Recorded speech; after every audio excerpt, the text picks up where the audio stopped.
శ్రీచరణ్ గారు, హాయ్ అండి, myself Hemamalini. Hi. So మీ పాత సినిమాలు తీసుకుంటే కనుక ఒక గూఢచారి కానీ, మేజర్ కానీ, లేదంటే క్షణం కానీ తీసుకుంటే లైక్ ఈ టైప్ ఆఫ్ మూవీస్కి you are the best music composer అని నేను అంటాను. సో అలాగే సత్యభామ కూడా అదే జోనర్లో ఉంది. సో ఈ సినిమా చేయడానికి మీకు బాగా మ్యూజిక్ కంపోజ్ చేయడానికి మీకు ఏ ఎలిమెంట్స్ బాగా నచ్చినాయి?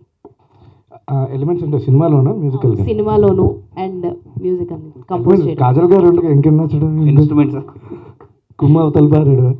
సో అంటే థ్రిల్లర్స్ ఒకటే కాదు. First of all I don't want be typecast. So ఎక్కువ థ్రిల్లర్స్ చేశాను. So action thriller, spy thriller, psychological thriller, walking thriller, talking thriller అనుకుంటూ. So I had to always innovate stuff అని. So దీంతో ఏంటంటే cop you know ఒక emotional crime thriller అన్నారు, cop drama, అది కాజల్ గారు you know. So it was very powerful. So and that to my third collaboration with Shashi and Suman Mohan గారు. So you know ఆచి తూచి మరీ జాగ్రత్తగా కూర్చొని చేయడం జరిగింది. సో అందుకనే even for the album like you know I got a chance to record Keeravani sir. Grateful to him. And actually Shreya Ghoshal గారు పాడిన పాట అయితే చాలా చాలా బాగుంది. It's like two melody actually. Thank you. అందుకనే మీరు ఎప్పుడు థ్రిల్లర్స్కి నేను బెస్ట్ అనొద్దు. మీరు వేరేలా ఆలోచించద్దు. కృష్ణ ఇండస్ట్రీలో చేశాను, మర్చిపోద్దు. సో నాకు మీ వాయిస్ చాలా బాగుంటుంది. క్షణం కానీ గోడిచర్ల కానీ సాంగ్ పాడారు, తర్వాత ఎందుకు పాడలేదు మీ సినిమాల్లో?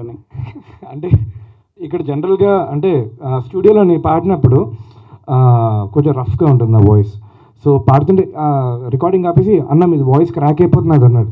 But I use to play for a band. Voice crack అవడం గురించి 6-7 years కష్టపడ్డాను.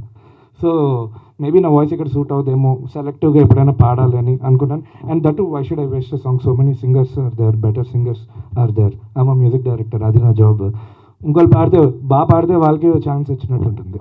మీ దగ్గర నుంచి మళ్ళీ లవ్ సాంగ్స్ ఎప్పుడైనా రావచ్చా? వచ్చింది కదా కల్లారా వచ్చింది కదా. అంటే అందులో కూడా కొంచెం ఇది ఎమోషన్ అండ్ ఇవి ఉన్నాయి. అవి కాకుండా ప్యూర్లీ లవ్ సాంగ్స్ 100% వస్తున్నాయి. ఇంగ్లీష్ కొట్టింది కాజల్ గారే కదండి, అయితే గుర్తున్నా పర్లేదు.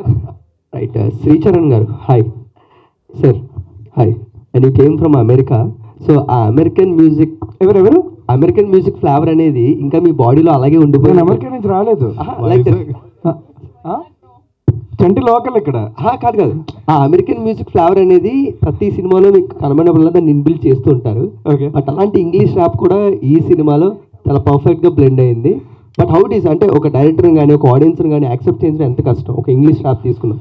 యాక్చువల్గా ఇది డే 1 నుంచి నాకు చాలా పెద్ద టాస్క్ అండి. ఫస్ట్ చేసినప్పుడు కిస్ మూవీ చేశాను అడిశ్రీ. దాని తర్వాత mainly I started this in క్షణంలోని ఇట్ వాస్ వెరీ టఫ్. ఎందుకంటే అక్కడ యాక్చువల్గా ఇంగ్లీష్ సాంగ్ కూడా ఏం లేదు. But the kind of instrumentation that I tried was like completely అంటే ఆ వెస్టర్న్ స్టైల్లో చేయడానికి ట్రై చేశాను. సో అక్కడ ఆ రోజు డిసైడ్ అయిపోయాను, ఈదర్ జనాలకి నచ్చి మెచ్చుకుంటారు లేదంటే చెట్టు కట్టేస్తారు అనుకున్నాను. But thankfully a lot of people, the audience loved it క్షణంకి. దాని తర్వాత చాలామంది డైరెక్టర్స్, ప్రొడ్యూసర్స్కి అందరికీ నచ్చింది. సో అక్కడి నుంచి I always been trying to